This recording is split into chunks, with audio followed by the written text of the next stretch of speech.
beginning of the podcast. Welcome to a One Take Podcast, episode 171, I believe. Let's double check in real time because that's good podcasting right That's there. right. Yeah, 171. I Definitely actually did it. 171. Did it on the first try. This week we are doubling up on talking about this time not giant monkeys, but monkey mans, if you will. The Monkey Man did. The monkey men. No, we are talking. We're doubling up monkey, and it is Monkey Man from Dev Patel on the podcast. Guys, I don't often say this, and I don't often start off with this, but we got one. We got one. We got one. Feeling restored. Yep. So just getting right into it, Monkey Man came out just last week. It is a long-awaited project from writer, director, star Dev Patel. Also written by Paul Anguwala, John Colley, and Dev Patel wrote the story for it. Rated R, 2 hours and 1 minute long. An anonymous young man unleashes a campaign of vengeance against the corrupt leaders who murdered his mother and continued to systematically victimize the poor and powerless. 7.3 on IMDb, 71 Metascore. Yeah, written, stars, directed by Dev Patel. Stars, Dev Patel. Sharlto Copley is the most recognizable face that I believe American audiences will know from District 9 fame.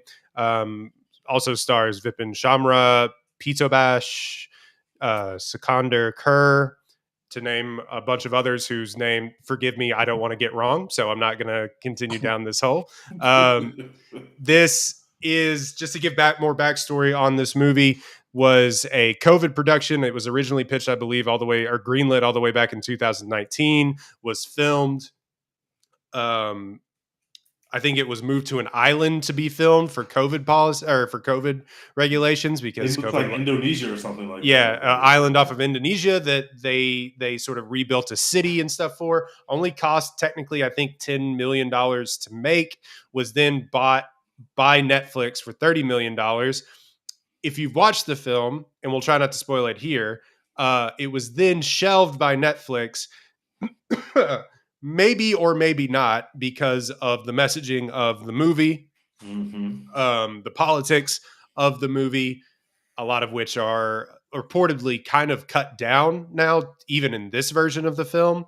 Netflix shelved it. They did ask, damn, what they shelved it for? Yeah. So we can get into it a little bit further in, I guess, spoilers. But the politics of this movie, a lot of which that we are not up to date on, but we know just a little bit of, I imagine. But they didn't know what to do with it. So they wanted to shop it or maybe completely chop a lot of other stuff out of it and then put it on Netflix. So it sat on the shelves for a long time. They shopped it. Was it Universal? Universal, yeah. Universal then bought the rights after, I should say, Jordan Peele saw a cut of the movie, liked what he saw, used his leverage to get Universal to buy it and then release it. They only bought it for $10 million. And so far, do we want to play Guess the Box Office on what this has made one weekend? I saw it. Oh, okay. Okay, Dex, I'm going to guess. Worldwide. I'm going to guess worldwide.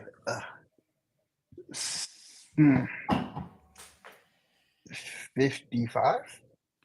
No, it hadn't been that good. It's 13 million. Opening, okay. Going up against an Omen film and a lot of other stuff that is actually still in theaters right now, and made its money back. They made it. That's a great success. If we're just even talking about commercially, that's a great success. You made your money back in the first weekend, and with word of mouth, you hope to have a as big or bigger second weekend. And I think you'll probably get that. Yeah, it doesn't seem like it expanded internationally that much recently, so we'll see how that goes. But and there was plenty of showtimes in my. I use this just as a random gauge. In my small town theater, there was a lot of showtimes actually, and the theater was kind of full. So I think a lot of people are going to get out eventually and see this as it runs out. But also, this does, when it goes to VOD and stuff, this is going to be something that people are going to text you or talk to you at work about, hey, did you see Monkey Man? You're gonna be like, yeah, I Hey, saw have it. you Like, heard of this Monkey Man movie? This is kind of crazy, dude. not to be elitist, but Like, that's oh, going to bro, I happen. know. Yeah, That's going to going to happen. And like happen. you can all, I feel like you can predict it now, like when that's going to happen, because like the We've done it same a few exact shit times. happened with the menu, and we were like, "Yep, that's going to be one of those ones." Bullet Train, when like a lot less people saw that than we anticipated seeing that. We are Man, good Bullet at Train that. rips. We were the first people on the internet. There's no other evidence out there. Don't go search for it. We were the first people on the internet to tell y'all, like, hey, this movie, The Northman, this shit is crazy. Y'all need to see this shit. We're still preaching the Everyone's good going to love gospel, it. but everyone that we have sent over there to watch that movie has come back to us and said, y'all, this movie goes crazy. There was someone in my mentions the other day saying that women don't like The Northman, and a woman responded and was like, actually, I kind of liked it. And it was like, see, even the women are watching The Northman, which is definitely not a movie that was made with trying to get women in the theater to make. You can tell that they didn't give a fuck Not about a what the single women thought was given. Not one single thought was put into, wait, should we get some women in on this? No, they didn't think they should at all. This is for the bros, you know. Sometimes you got to get one for the dudes. What dudes Yeah, need the films Northman, too, the Menu, Barbarian. We be telling y'all, man. Right. I'm still waiting on the Barbarian hive to like. A lot of people have seen Barbarian, but I'm still waiting on people to kind of catch up to that one. But like the Menu was the one in real time where we like 1,000 people are gonna, or millions of people are gonna watch this now that it's on Max. We also And predicted it with the they got Sydney Sweeney memed. rom-com.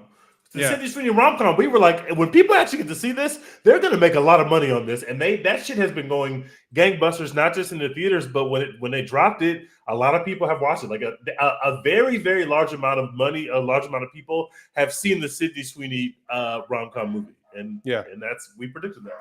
I don't know where Universal stuff goes now. Where does that end? Are they sort of like, I guess that's Amazon. That would be Amazon, right? Yeah. So I think so. I think they're like technically Amazon. Like Amazon gets like first dibs pretty much, but I think they also end up like other places sometimes. If this shit drops on Amazon, a lot of people are going to see this film. mm-hmm. A lot of people are going to go watch this film. And this is a film that, is a great movie experience, but it's something that's also going to bang on your home TV. So I think a lot of people are going to go see this movie. Yeah, I don't think it's unapproachable whenever you will see it on your TV screen. I love seeing it in theaters, the kind of visceral reactions that people had when certain action sequence happened. And there's a little bit of comedy in this movie for how heavy it is. But yeah, I think I like seeing it in the theaters, but I think you'll be able to watch this one on your couch. Monkey Man has a 95% on Rotten Tomatoes and 88% on Rotten Tomatoes and 83% audience score. An audacious effort from debuting director Dev Patel, Monkey Man dispenses action and socio-political commentary with equal aplomb. Is that how you pronounce that word? Sure. Yes. That's how I say it. Yeah. I'm educated. I've read a book. Anyway, Dex, let's start with you because we started with Tej last time. Talk about Two Monkey, Two Man. All the monkey men. This movie, I'm not gonna lie to you. The first chunk of it, I was very confused as to what was going on. It felt like Dev Patel bit off more than he could chew. He was trying to do a little too much. You have like the wrestling scenes, which are cool, but it's like I can't really tell how that connects to like this underground human trafficking restaurant thing that we're doing, or what that has to do with his dead mob or whatever. R.I.P. It all feels a little all over the place, and like he starts doing drugs and I guess selling drugs and whatever, and it's like I can't see how all these things are coming together. But then about an hour into the movie, all the pieces start to fall into place, and you're like, "Oh, I get it now. Like we're cooking here. We're doing something." And from that point on, after they finally get all the pieces on the board, and you can kind of see what we're doing, this movie picks up, and it just fucks. It's just so cool. Like Dev Patel decided, I want to make an action movie that's about 8 million things at the same time. And I'm going to look like the biggest badass there ever was after I get my ass kicked for a little while. And everyone's going to love it. And he's right. I love it. By the end of this movie, I was just like, hell yeah, brother, the entire time. I sent in the group chat, we often make reference to the tweet about the guy who was only seeing the Boss Baby seeing his second movie, saying he gets big Boss Baby vibes from the second movie. Mm-hmm. And I made reference to that because the only movie I've ever seen is The Northman. I got big Northman vibes from this. I love a good. I mean, it's kind of the same. A good revenge tale. It's kind of the same plot. Yeah, I love a good revenge tale, and that's what The Northman is, and that's what The Monkey Man is. Like it's The Northman meets Kill Bill meets Django Unchained. I love it. Like it's awesome. It's not a perfect movie, definitely. There's a lot of things in here that I probably would have changed. I would have killed our darlings a little bit on here. My man loved shaky cam. He saw all the Bourne movies and was like, I can shake the camera more than they did. And it gets very dizzying. And like I said, it takes a little while for some of the pieces to fall into place and like for it to make sense.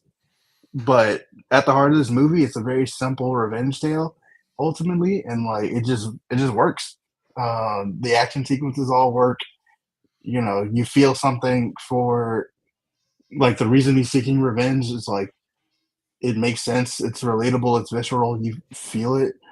And then how the movie ultimately plays out at the end is pretty badass. So I give it like I'm between a B and a B plus. But it's a super, super solid movie. I think anybody who watches it is probably going to, find a lot to enjoy here. And like my dad will see this movie in 6 months when it's on whatever streaming platform and be like, "You heard about this Monkey Man movie? This is pretty cool." And I'll be like, "Yeah, hell yeah." So I'll go with a B plus. I'm feeling generous right now, but yeah, this is a solid movie. Tej, what did you think, and what weight class would Dev Patel be in the UFC? Welterweight? I think he's like a welterweight. Maybe a bantamweight. He's a skinny dude. He's in great shape, but I'm like, man, he had to be the toughest motherfucker alive because he weighs like 175 pounds. This movie I was extremely impressed by. This movie doesn't. We told you that this movie cost $10 million. I didn't know that going into the movie. This does not look like a $10 million movie. Like it looks so good. There are so many well-reasoned shots, the way that they're using the camera. There is a lot of shaky cam, but just even when we're not in an action sequence, some of the ways in which some of these things are shot is just so cool and so forward-looking. I thought Dev, as a first-time director, there is a version of this movie where we all walk away and say, like, Dev bit off more than he can chew. This movie is a simple movie in the middle of it, but on the outskirts of it, it is very complex. And the movie's taking some big swings and trying to accomplish some big things. And not all of them are successful, but they're really going for it. And a lot of these, the way that this movie is set up. And there's a world in which we could have said Dev had too much dip on his chip for his first time out. And there's also a version of this movie that is Dev made a action movie that was fun and we'll forget about it because he stripped away all that other stuff he wanted to do and just made a straightforward John Wick Kung Fu clone movie. This is neither of those. This is the perfect middle ground between the two, in my opinion. He's obviously flexing his muscles as a director, and he's got some really cool things to show you behind the camera, but also he's a bona fide action star, and he does it well. So you're kind of seeing both of these things play out. There's so many smart things about this movie. I've seen it twice, and it really rewards the second viewing because, like Dex was saying, in the beginning when you're watching it, and I enjoyed the first part. I know some people are down on the first part of the movie. I was having a great time from the beginning, mostly because of how cool the movie looks. That really carried it for me. But I was having a good time the whole time. But it is hard to see what's happening because we kind of see the story of his past through these like flashbacks, but it's like quick cuts of parts of the flashbacks that we can't put together as we're watching the movie the first time. which really comes together. It's for you really on the second viewing. artistic shots of like his hands in the water, and everything's shot super close up, so you don't really like have a scope of what's happening in these quick cuts and these quick shots.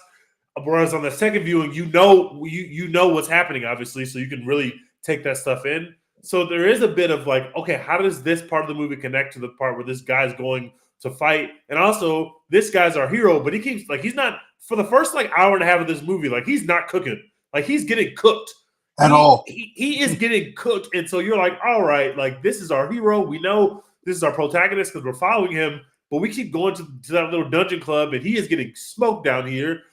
But he has on the coolest mask I've ever seen, but he's still getting cooked. So you don't really know how the movie fits together. And then when it opens the movie up and puts these two worlds that we've been seeing together, you're off and running. And some of these action sequences are legitimately jaw-dropping. For a $10 million movie for a first-time director, it's insane. When you watch John Wick for the first time, obviously we were all blown away by what they were able to accomplish. But Chad Stahelski's been doing that particular job for decades before we got to John Wick. So, of course, he knew how to put action sequences together. He did innovate, and obviously it looked different than anything we had ever seen before to that time. But also, this is a seasoned veteran of someone creating these kind of sequences. We didn't know that Dev Patel could play the protagonists in sequences like this, let alone direct them. We didn't. This is a total unknown. We know him to be a talented actor, but that's it. So to see it come together and how cool some of these action scenes were, how fast they were, how gruesome some of this stuff looked. This is a gruesome movie, man. Mm-hmm. You got to look away from a couple stabbings and limb breaks and like knife work. Like it's a gruesome movie. Nose bites. Like literally people getting bit. Like it is a gruesome movie, but that stuff looks so real. And to see fighting film that close and also look that real is something that we've seen people with $200 million budgets fail at. And Dev Patel just did it with $10 million. I could not be more impressed with this movie. Do all the political things really come together and work? No, but I do think it works fairly well. I understand what he's trying to say. He made a complex action movie. He made an action movie that strove to be more than just a couple cool set pieces. And I think he was really successful in that. I really enjoyed it. The score goes crazy. The soundtrack is diverse as shit. You're hearing there's like 6 or 7 different kind of genres of music going on at the same time in this movie. There's rap songs, there's rock songs, there's Indian hip hop songs. It's like it's all over the place in terms of its soundtrack. There's soft rock happening. Like it's just weird shit. Like we have a whole sequence where we have basically a club sequence where the guy he puts the thing in the guy's cocaine. The guy sniffs the cocaine. He goes backwards on the couch, and we shoot him from above. Like that kind of camera work and those kind of shots, I was just blown away by the fact that a first-time director was able to accomplish some of the things he did behind the camera. I couldn't have been more impressed with it. I gave it an A. I would love to. This is probably going to end up in this being a successful movie. He's already made his money back. He's going to get more shots, not only playing in action films, which he really wants to do, but also directing. And you're going to see him get a $40-50 million budget to go make something else in this same lane, and it's going to be even better. I cannot believe this is his starting point. All hail Dev Patel. I can't say anything about the film that's negative in any real way. I gave it an A. I really enjoyed it. I'm interested to see. I gotta say, like, we kind of jokingly compared this movie to the other Big Monkey movie with Godzilla times Kong, but like just to seriously compare them for a second, it's like you watch Godzilla times Kong and you feel nothing because the movie attempts nothing. It's literally just like we have Godzilla, we have Kong, they're gonna fight some other monsters, whatever. This movie tries so many different things, and like it just felt so good to feel alive again. A movie gave a fuck and tried to do something.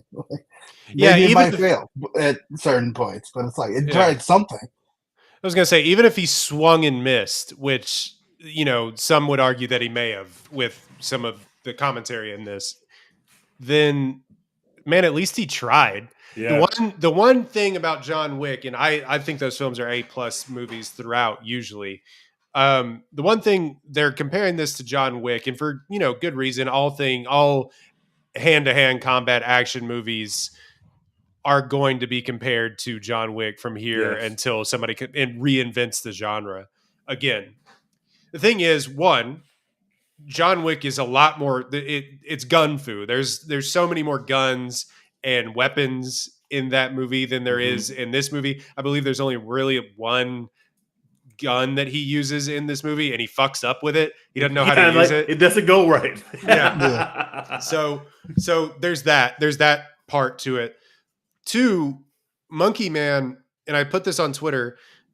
It's kind of disingenuous to compare it to John Wick, because where John Wick is trying to do nothing but expand on its own universe, this is actually has something that he wants to try and say about the world that we live in general, but through action. And you see people have done that recently by taking genre films, mostly horror, and putting in a political statement or a socioeconomic statement or something to that effect. They've used horror in that way. It's cool to see action be used as a set piece to try and tell a story mostly about socioeconomic, like the caste system in India, which I don't know enough about, so I'm not going to try to avoid a lot of this. But like the caste system in India, the political ramifications of what's going on with their leader there now, and not for nothing, there's a very Modi-like figure in this movie, and a lot of other commentators have said the exact same thing. So it's not like I'm coming up with that idea on my own. And he wanted to say something about that. There's a lot of course, spoiler alert a small spoiler alert. There's a lot of trans issues. Gay rights is mentioned in this as well too, I believe. So there's a lot of things that he has on his mind that he wants to say, but he surrounds that with enough just awesome shit that you're kind of swept up in all of it. And does it translate all the time? I don't necessarily think so. Granted, from what I've heard and what I've seen is that they just cut around a lot of this stuff even still. Yeah. Even after Netflix let it go. So it's interesting that it was still a lot of that stuff in there for what he got in there. There's probably a cut of this movie that is probably 2 hours, 30 minutes long, 2 hours, 45 minutes long. And apparently he has thanked Jordan Peele for, helping make his movie actually flow a little bit. There's been a commentary that this is chopped to pieces a little bit. And I don't necessarily see that. To me, I think it was, I don't either. Yeah. To me, I thought it was finely edited. I don't necessarily understand that criticism. Maybe if I go back and watch it with a more trained eye, I think after seeing it for the first time, I would maybe agree with that. But I thought it flowed perfectly well. There is some shots where you're like disoriented about where they are in the space. Mm-hmm. So I agree with you, Dex, on that. But overall, I thought the story made sense once you kind of got through the second act, and especially into the third act where it's balls to the wall nonstop. But there's just the whole 10-minute action sequence of him trying to get revenge for the first time, failing, and then leading the cops on the chase until he gets injured is some of the best movie making that I've seen this year. And I don't say this very often. I don't really this is the coolest film I think you're going to see this year. I really believe that. Furiosa is coming out in a couple of weeks, so we'll see. But I think this may threaten to be like the coolest film that you're going to see, just based on what he had at his disposal, what he was working with. First time director, taking a swing this big is in your first directorial debut is awesome. Really shocking. A lot of people don't try to do action films as their first because they're hard. They're hard to do. Yeah, like people might turn their nose down at action movies, but they're incredibly hard to do. That's the most physical stuff you're going to do on a movie set, period, in terms of how you have to get it to look physically right. And if you can spend all the money in the world and have all the best actors in the world, but the fight scenes don't look good, we don't care about the other shit. We want the action, and these fight scenes feel real. Those scenes in the pit are being shot so close.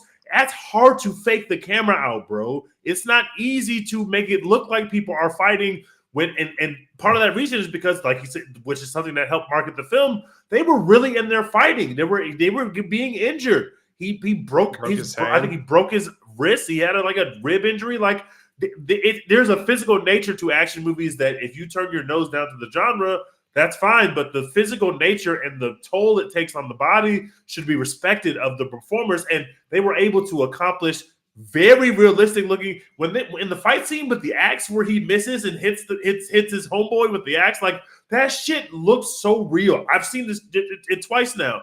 That shit looks like an axe literally entered that man's face. It looks so real. It's jarring. It's horrifying. Yeah. It's spectacular.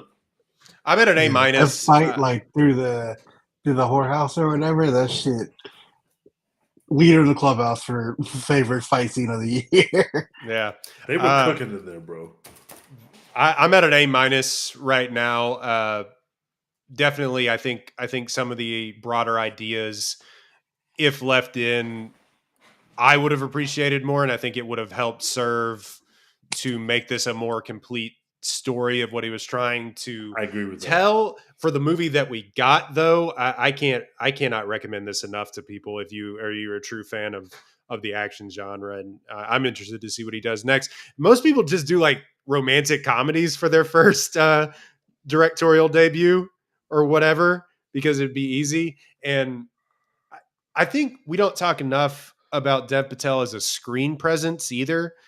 He's so tall, he's so handsome. Yep. Like he's kind of this in his other films. I mean, the American audiences would probably know him mostly from like Slumdog Millionaire, but you know, he's just sort of this, or any of the Wes Anderson stuff that he put out recently on Netflix. But he's mostly been this sort of wide-eyed, good-natured, soulful guy in his performances, or very, you know, wiry and quick talking in some of the comedy stuff. But he doesn't really talk. He says like 20 words. If you want to talk about the John Wick comparison, he says like 25 words of dialogue in this film. Which I'm with that. He's a better actor than Keanu Reeves, and he still chooses to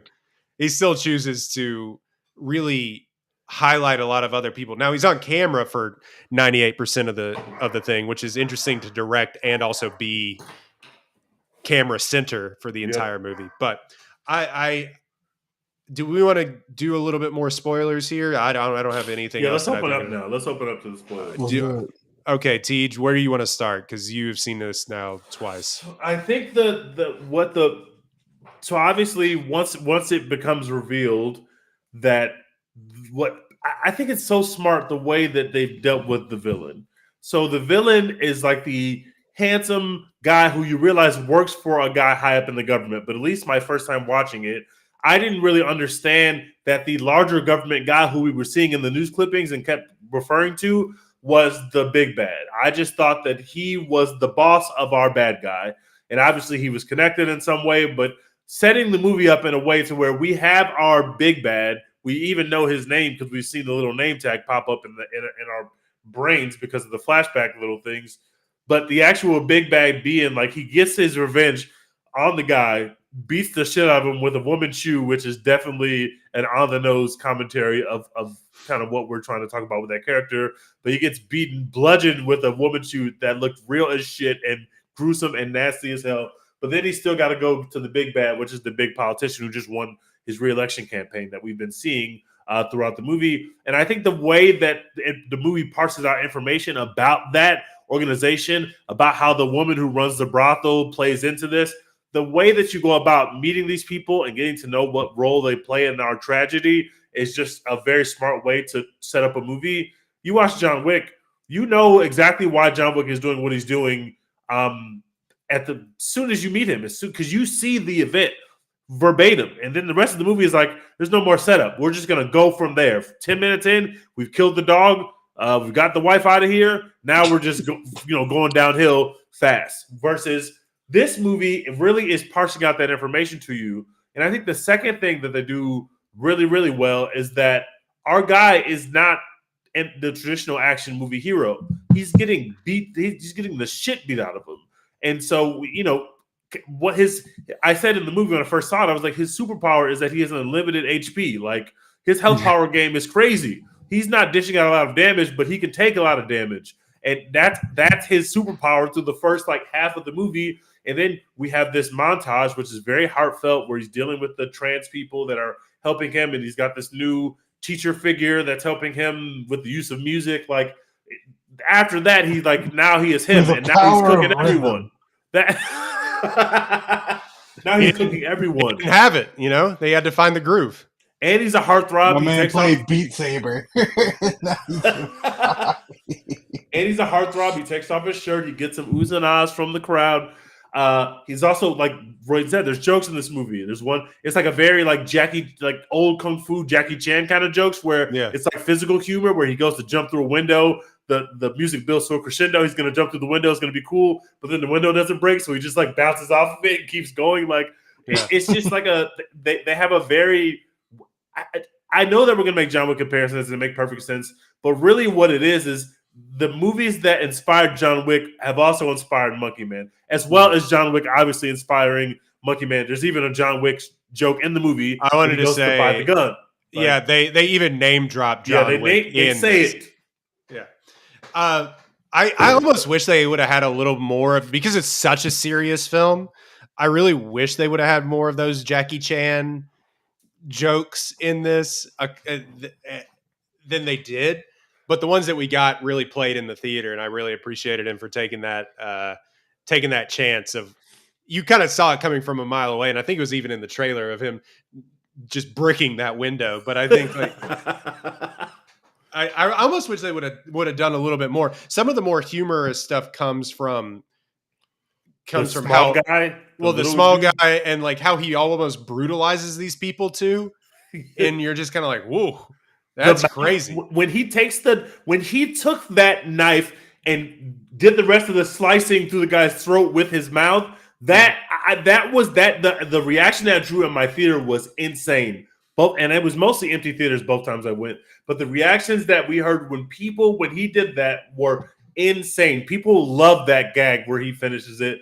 There's also a couple nose bites that draw a real gag from the audience, and they got those kind of jokes where it's just like how brutal this is like a funny played for funny, but also like it's a very, very extremely serious movie that might make you cry when you finally realize why this person's fighting.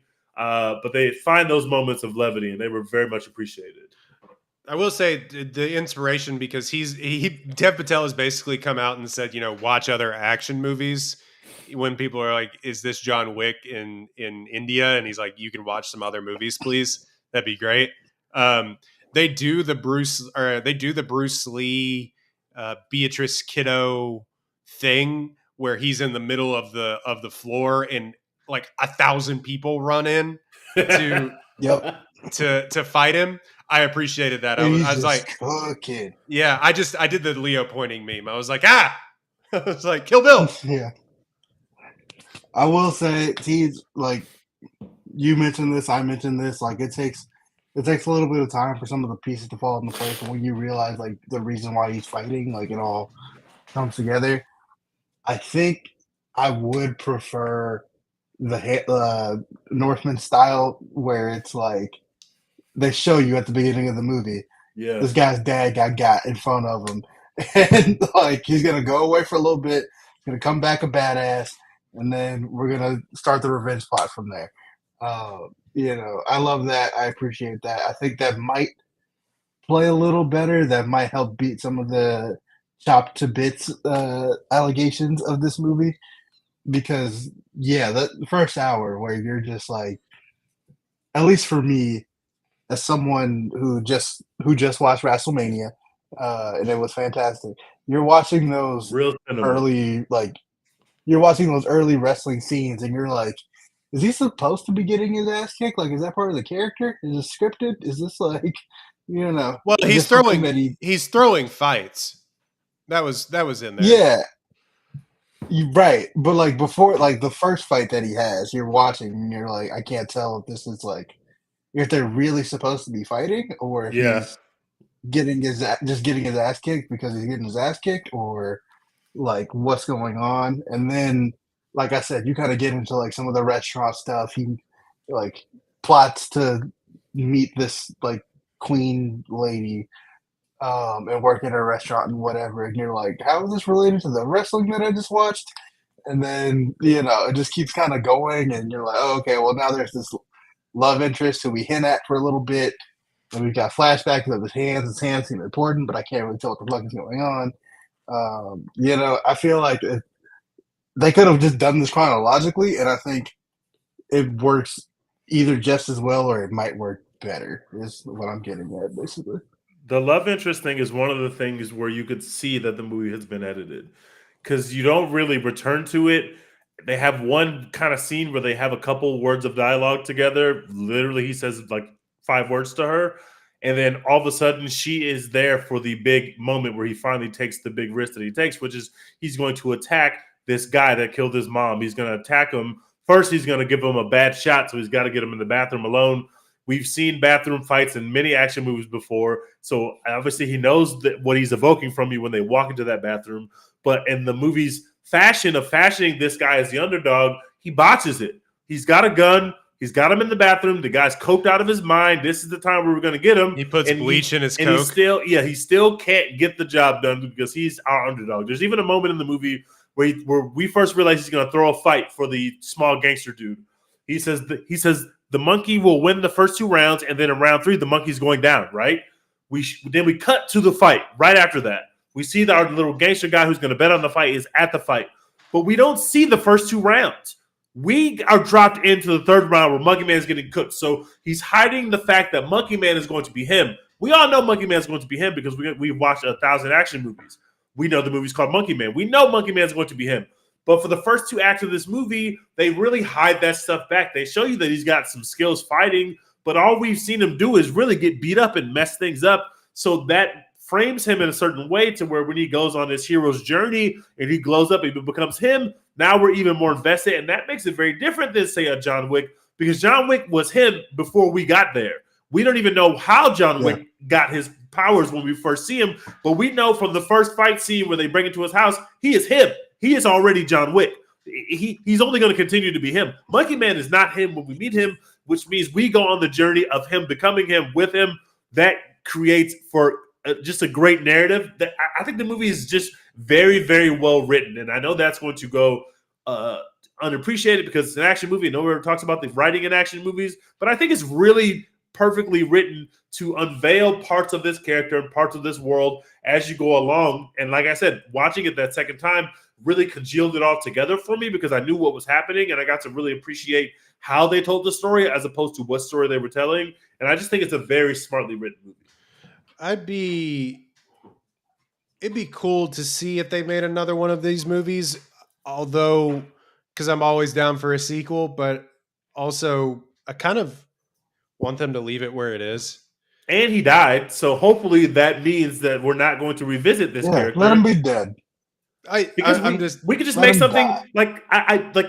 Part of what's cool about this is that we get on here. We can not us because we love everything. We like the slop, but people who watch 7 or 8 movies a year get online and they complain about the fact that there's no original ideas in Hollywood and everything's a sequel and everything's a reboot and everything's a. This is an original movie with an original idea that you've never seen before.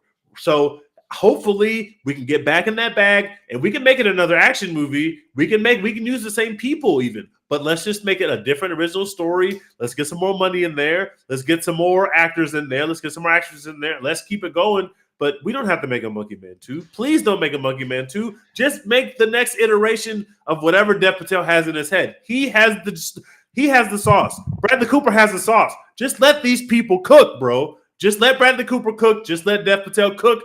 These people have the sauce. Trust. Don't limit them by trying to make bullshit sequels. We don't want Maestro 2. We don't want a Stars Born 2. We want the next Bradley Cooper project, bros. I think those have pretty finite endings. What would Maestro 2 be about? Yeah. His tutelage of life. When he goes to that club and he's hanging out with that dude at the end, and we'll just have like an hour and a half of him being in clubs, being the old man in the club. His tutelage of Lydia and Tar. Just a Tar sequel. Tar prequel, yeah. No, my final thoughts on this are that Dev Patel should be James Bond. Thank you, and stop being racist. He's so good. His performance is so good, and he's a competent fighter. But he's just competent enough to where when there are scenes where a punch looks weird, you go with that because you've seen him do them so well that not every punch from Dev Patel in this movie looks good. Like it feels very much like he's learning on the job, and I appreciated that aspect. Whereas Keanu feels so crisp in his movements.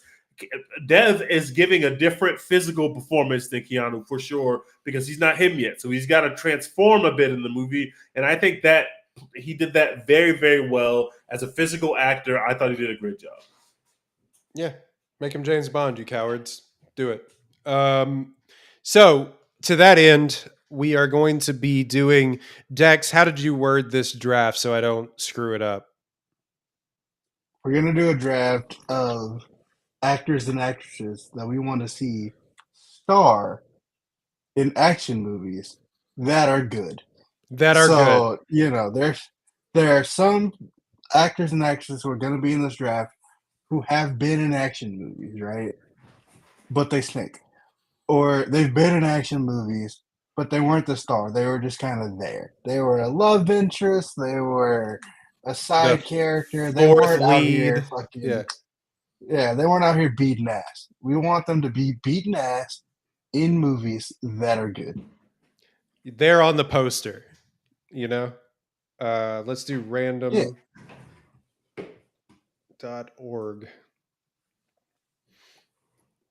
Okay. Damn it. Don't give me the first pick because y'all not going to like my first pick. I'm going to send the draft off the rails immediately. Okay. It's going to be chaos immediately. Jesus. Okay, let's see. List randomizer. Dex. Royden. Tej, live podcasting, by the way. Again. Randomize. Dex Tej Royden. So yeah, real great list, right. Random.org. Dex gets the first pick again. Do you want to do 4 picks or 5 picks? 5 picks? 4? Okay. 4. Let's do 4 picks each. Dex, first pick. So accepting that we have the star in caveat here because she's been in a few action movies, but I want her to be the star. And like I said, I want her to be beaten ass. I'm going to take 2-time Academy Award winner Emma Stone. I think. Oh, I love that. I think that a gritty action movie starring Emma Stone beating ass would be just incredible cinema because she now, at this point in her career, is incapable of making bad films. She got all that out of her system years ago, and she can no longer make bad films. What was her last bad film? I mean, wasn't she in that, like, Matthew McConaughey foolishness, like Gold or whatever it is? Fool's Gold? That wasn't her. Whatever it was.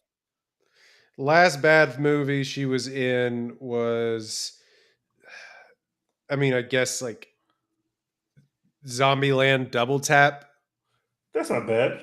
The Crew Aloha is what I was thinking of. Oh, okay. Yeah, that's fair. That's what like truly bad movie. Aloha, I think that actually wins. Is she too quirky, too quirky millennial to be in an action movie? No, not for me. She's not. Okay. They're going to have to make quirky millennial versions of all of our favorite genres at some point. That's fair. I didn't think Dev Patel could probably be this guy until he was, but you know, so. All right, Tej. My first pick is easy. You know who I want to see in an action movie? Meg Thee Stallion. That's what I want to see in an action movie. I think she would be fucking incredible. I think that she would be sexy. I think that she would be whooping ass. If we can get her to actually commit to fight training for 4 to 5 months, which, by the way, Halle Berry did for John Wick 2. She did an incredible job. If we can get Meg Thee Stallion to commit to 4 to 5 months of intense fight training, Meg Thee Stallion would beat the shit out of everyone, and I would be the first person to sign up to be beat up by Meg Thee Stallion. Please let Meg Thee Stallion beat me up. I love you, Meg Thee Stallion. If you're listening to this, I know that you're a fan of this podcast. Yes, Meg Thee Stallion is my easy first choice for an action movie star. Easy. What would the name of that be? Kills some dude with a fucking horse whip, and then it's just like, ah.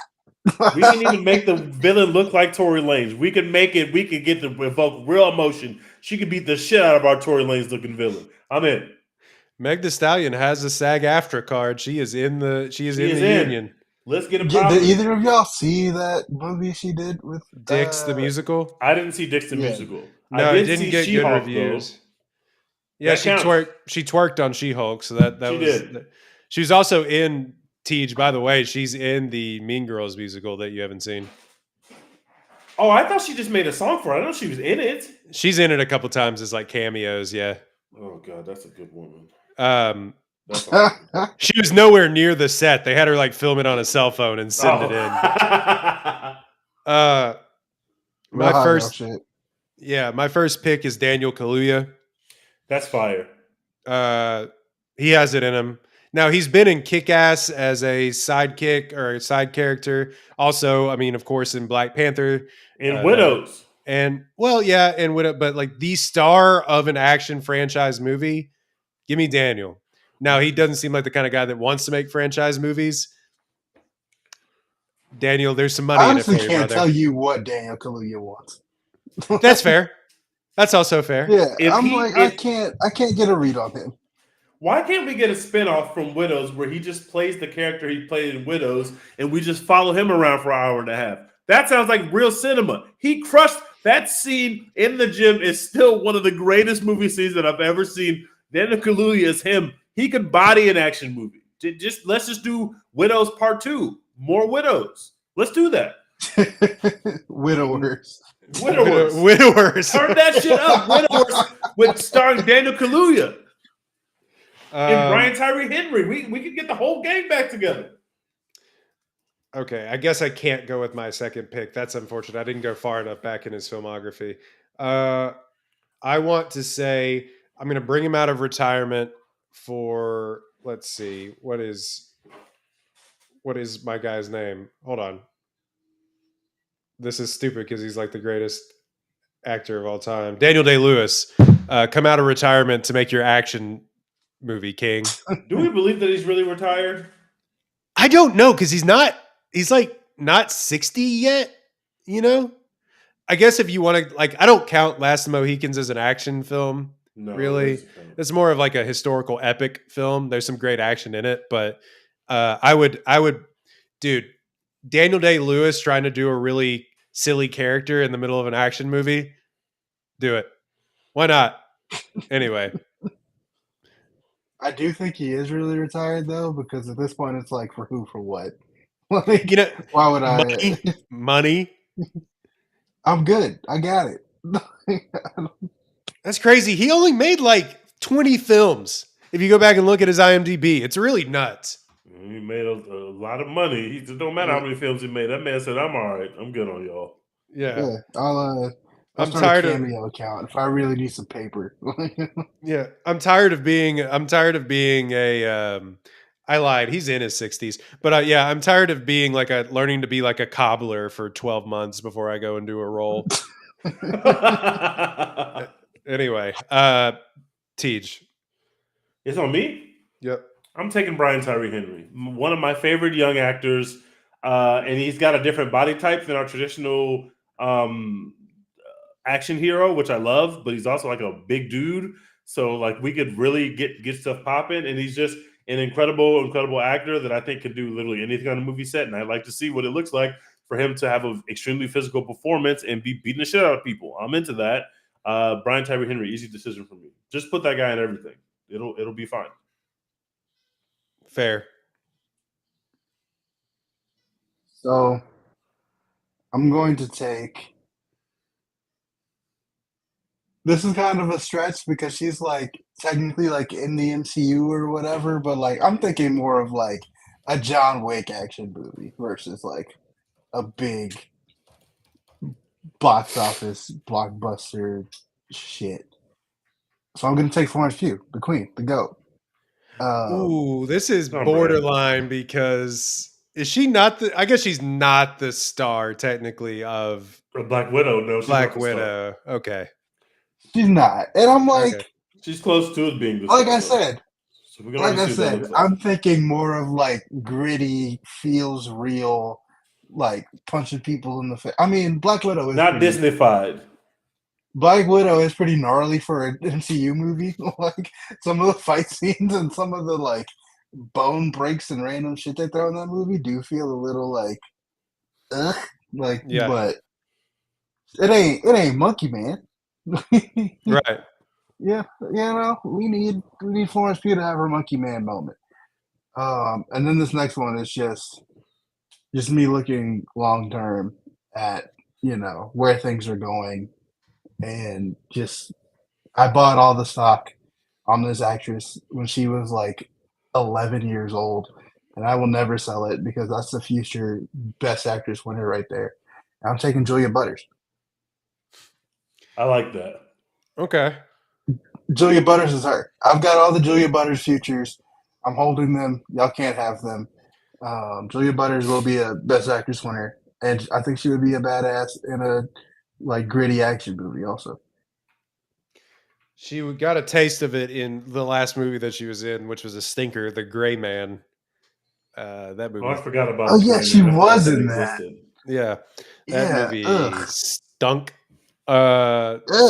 Sorry to the god Ryan Gosling, but that movie was yucky. Tej. Yeah. Will Ana de Armas ever be in a good movie again? Who can say? Ballerina this year. We're gonna find out. Ballerina's coming, brother. Who's my next pick? I think my next pick is going to be, and I can say this because the movie hasn't technically happened yet. Mahershala Ali. I want to see him lead an action movie. We might get that if Blade ever happens and gets out of production hell. And Lord knows, even started filming, brother. That may never good, come out. so it might not happen. But I would love to see Mahershala Ali lead an action movie for sure. He's incredible. It's a good pick. I will say, yeah, you can take that because he's going. That movie exists as much as the movie that I'm making. It doesn't. I have made as many movies as the Blade team has made. That's true. I have made as many Blade movies as the Blade team has made. How about that? My next pick, and this is just betting on talent. It'll be interesting. It would be interesting to see, but I think Saoirse Ronan doing something down and dirty. Okay, I would like that. I'd watch Saoirse Ronan do anything. Yeah, I'd watch her read a phone book, but like, wait, was she in? Damn it.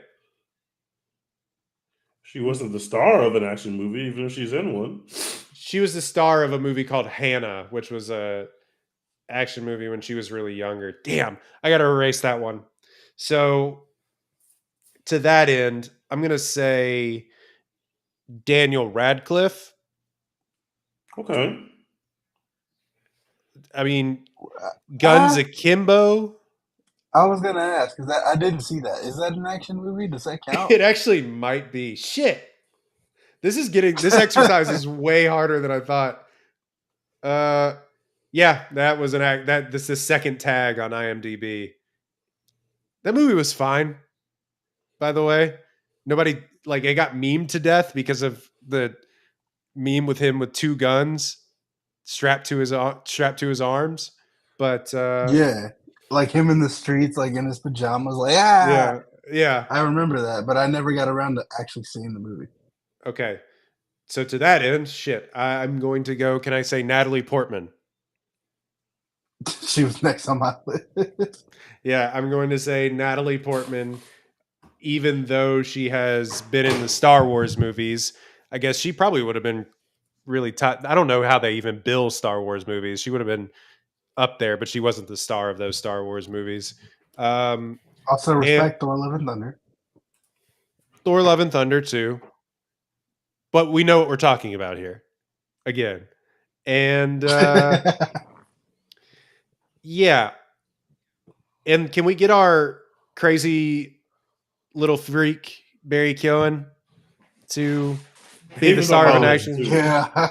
He was on my okay, list. A roundabout way of just going back to actors that I like, but Barry Keoghan and Natalie Portman, leads of a gritty action film. that will get tens of people into the seats. Tens of people. I will be there no matter what. Tej.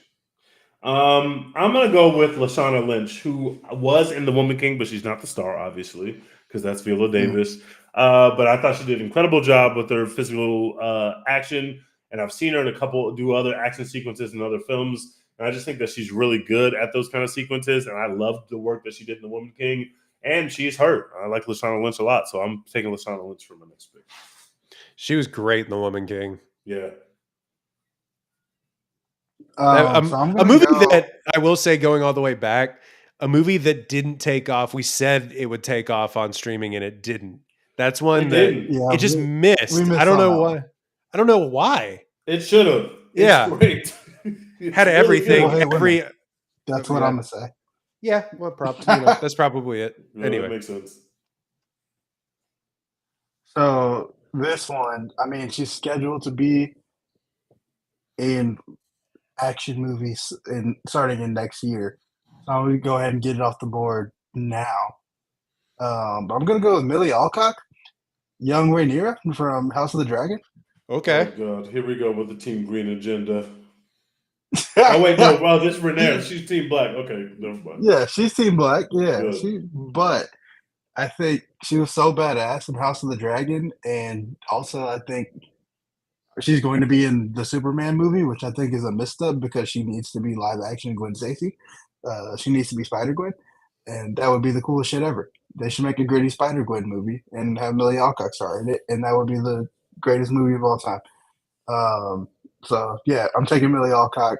She hasn't really done a whole lot movie wise. She literally has 2 movie credits on her Wikipedia page, and one of them hasn't happened yet.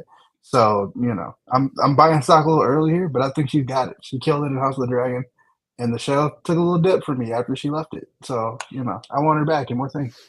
Yeah, she is going to be Supergirl. Awesome choice.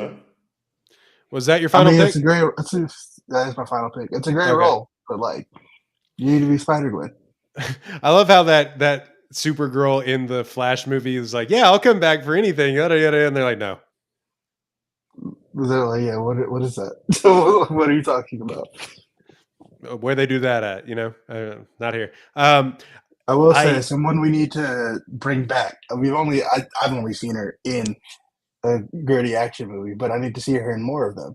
Amber Midthunder. Prey was the best action, greatest shit ever. God. Give her more roles. Midthunder. Give her more roles, please. Jesus, where did she go? It's been like 3 years now. The coolest shit ever. Exactly. I'm right on board. I also will say, can we get Margot Robbie a different action franchise besides the Suicide Squad shit, please? Yeah, that'd be great. Because she's great at it. It's just like, we've seen enough of that. Can we not do the Harley Quinn one? Can we do something real? That'd be great. She'd be a great action. Amber Midthunder was in Dream Scenario, and I just missed that. Was she really? Apparently. I'd love to see her getting more work, but I did not recognize her in Dream Scenario. I didn't recognize her not kicking ass. Yeah, that's the thing. She didn't have the face paint on. Let her kick people's ass. Okay. She's one of the students. Looks like she's one of the whatever they call their hype house girls. Oh, she's in there. Dream House or whatever. Yeah. Okay. So she was in the little hype at the end, a little. Yeah, if you blink, you'll miss everybody that's in that scene. Yeah, she's in that. Boo. I mean, good, but boo. Yeah, give her more to do. That has been that draft. I like when we bring drafts back. That's 2 in a row. We haven't done them in a long time. But what Dex hasn't done in a long time is told us what he's watching. I finally watched a film that we didn't talk about on this podcast, and it was the greatest straight-to-home video sequel in the history of Disney, Lion King 2, Simba's Pride. What a goddamn film. All right? Holy shit. Look, man, Everyone knows Lion King is like a Hamlet retelling, and that's fantastic. But Lion King 2 Simba's Pride is Romeo and Juliet retelling, and that is just so perfect. It's so good. Like having Simba grow up and lead the pride and have a daughter who he's very protective of because I mean his uncle tried to murder him and he got outcasted and sent That's a lot of away. trauma. And so he has a lot of trauma. He doesn't want his child to go out there into the outer lands and get murdered by her crazy uncle like his father did. It's just fantastic. And then the villain in Lion King 2 Simba's Pride, Sira, I gotta say, more compelling to me than Scar as a villain. I'm gonna take it there. Wow. Damn. I'm gonna take it there because Bold her statement. whole like, I know she's like a Scar acolyte. Like she's a Scar disciple, but it just works for me. Her being crazy and literally raising a child his entire life to try and murder Simba because she's that devoted to Scar and getting revenge. It's just so good. The songs are good. The love story at the center of it is good, and also just like deception. Disgrace. It's so good. I love that movie. It's the greatest straight to home video sequel in Disney history. I won't call it the greatest sequel in Disney history because like all the subsequent Toy Story movies exist and all of that kind of stuff. But in the like straight to video realm, you cannot beat Lion King 2 Simba's Pride. You should check it out. It's on Disney Plus. I've seen it. If you haven't seen it in a long time, watch it again. And then watch Lion King 1.5. Why did you watch? Why, out of all the stuff, why was that on the docket? Because I honestly just could not get deception, disgrace out of my head. And I was like, I have to watch the movie again to see if it's any good. And it is. There are people watching this that might not know what straight to video even means. That's an outdated term. That's actually crazy. Yeah. That term doesn't make no sense anymore. What do you mean straight to video? Straight to video. I didn't realize how old that movie was. Yeah, it's really old. I just remember it as a kid watching it. That movie came out in 98? 98. That's crazy that they didn't put it into the theaters. They didn't. Why would they? They had some restraint back then. I guess so. They had some couth, some wherewithal. Yeah, because the movie's really good. So it's not like it's like, oh, we made this, but it stinks, so let's not put it out. The movie's actually good. Let them make a Luca 2. That shit's going to theaters right now, is what I'm saying. No matter how bad it is. Yeah. They're putting Luca 2 right in theaters. They don't give a fuck. Yeah. 2 turning 2 red is going to theaters, brother. Yeah, exactly, is what I'm saying. That is like, even if it would, we're going to go to Disney Plus in like 2 weeks, it's still going to get a theatrical run. That's crazy that DVD and VHS sales were that lucrative that they were like, just put it straight to that shit. Yeah, we'll make our money. We're fine. That's crazy. Skip the middleman. We'll put this shit in Walmart immediately, and children around America will walk through the store and see it and be like, Mommy, I want it. Yeah, I had it. I had the clamshell. Yeah. I definitely did. That's crazy. Also, that final fight scene where like the evil lions in this movie look so badass. They're like all sleek and shit. This is a lot of talk about Lion King 2. I want to go back and watch it now. That shit, I remember it being good. That movie is so good. This is so much talk. You've had weeks and weeks of here of just saying I'm just watching wrestling, and now you're like, so no, guys, you got to remember Simba's 2. Yeah, Simba 2. Lion King 2. That's the one. Go watch it. It's a easy breezy hour and 20. It's so good. That's funny. To that end, I haven't been watching anything really of note. I did start Manhunt on Apple about the assassination of one Abraham Lincoln, if you don't know that story. Yeah, ever heard of him? Casual. I'm watching. Wait. What? What? They made a TV show about the murder of Abraham Lincoln? Yeah, and like them trying to track down John Wilkes Booth, which they set it up as like it was this massive thing, but like he was just in a bar in like a Just state hanging out, over. bros being bros. That's what I was.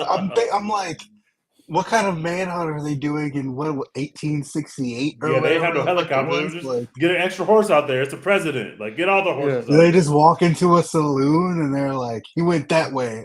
Well, I'm only on the first episode, but it's like everyone immediately knew. They're like, "Oh shit, that's John Wilkes Booth!" Like he jumped out on the balcony, like, and everyone and everyone was like, "Oh fuck, that's that actor, right?" They just knew who it was.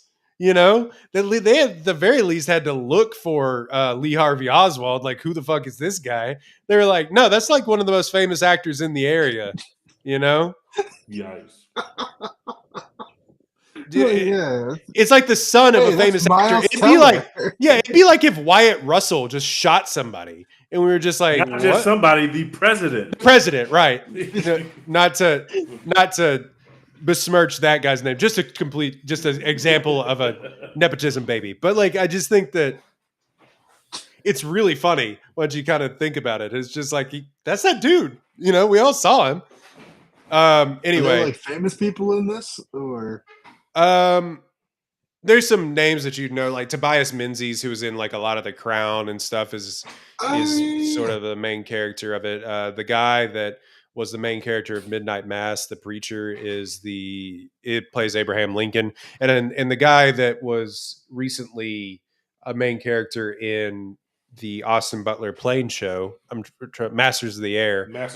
Yeah, he plays John Wilkes Booth. So recognizable faces, a lot of character actors that you would probably know. But that, and I've been watching a lot of, I don't know if you've heard of what college humor became Dropout. Been watching a lot of Game Changer on Dropout recently. And it's a really funny show if you have the money to watch it. But yeah. I've been watching. College humor was still with us in any way. They rebranded, but yeah, they put out really funny content. It's really good. I've been watching X-Men still. I'm still watching Shogun. And I feel like I'm one of the only people that finished the season of Invincible. They lost some steam because I haven't even started mid-season break. Season 2 is not as good as season 1, but it's damn good. It ends on a great note. I really enjoyed season 2. X-Men's going strong. And Shogun, we only got 2 episodes left. I've really enjoyed Shogun. I'm very sad to see it end in 2 episodes, but we are still chugging along. I haven't watched any movies. I don't think that I haven't. About, so is Shogun a miniseries? Like, is this going to be it or? Yeah, it's going to be done. This is it. Okay. The first 10 episodes. The first iteration of it was actually a miniseries too. It was like only 8 episodes, which is interesting. It's been so good. But that's basically what I'm watching. I haven't really been watching movies other than the ones we've been talking on the podcast. But yeah, that's about it. I watched Shot Collar on Netflix, by the way. Tough film. Tough hang. Prison movie. About a guy that don't drive drunk. That's all I'll say. I don't want to spoil it for you. Dex, you'll probably never watch it. It is brutal, but TJ, you may enjoy it. But yeah, it's about the horrors of prison. So tough. There's that tough hang. Although I don't know, the guy has to join like the Aryan Brotherhood in order to not get killed. So it's a really yeah, tough watch.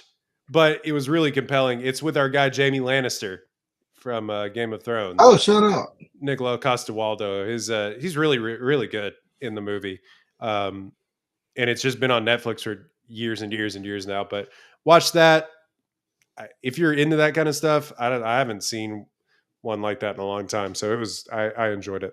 They did a rewatchables episode. That's why I wanted to catch up on it. But I thought it was worth the hour and a half that you put into it. So that has been a One Take podcast. What's next on the docket, gang? We got Civil War coming up. We do have Civil War coming. When does that? This week, drop? Right? Next week, Thursday. Oh shit! We got Civil War. I need Garland to make up for the fact that Men was some. Oh wait, is it next week? It might be next week. I might No, lie. it's this week. There's show times Okay. here. Men was some mid. I'm comfortable in that. Even the people that liked it haven't heard y'all talk about Men since. Shout out to Jesse Buckley, who was her, but Men was some mid. I'm excited to get back to real cinema from Garland, and I'm excited for Civil War. Yeah, so we will talk about Civil War sometime. You can find that episode on our feed, which you should go like, download, and subscribe, rate, review, follow, whatever it is, the button that you need to press to get our feeds as they come to you. Also, follow us on YouTube. You can watch these episodes early. Of course, this is on our Twitter channel at One Take Podcast. This is the number One Take Pod. Also, go follow Apollo HOU on all platforms. It's at Apollo HOU on all of your social media platforms. You will get a lot of content about the loser ass Astros, the suck ass They franchise. stink.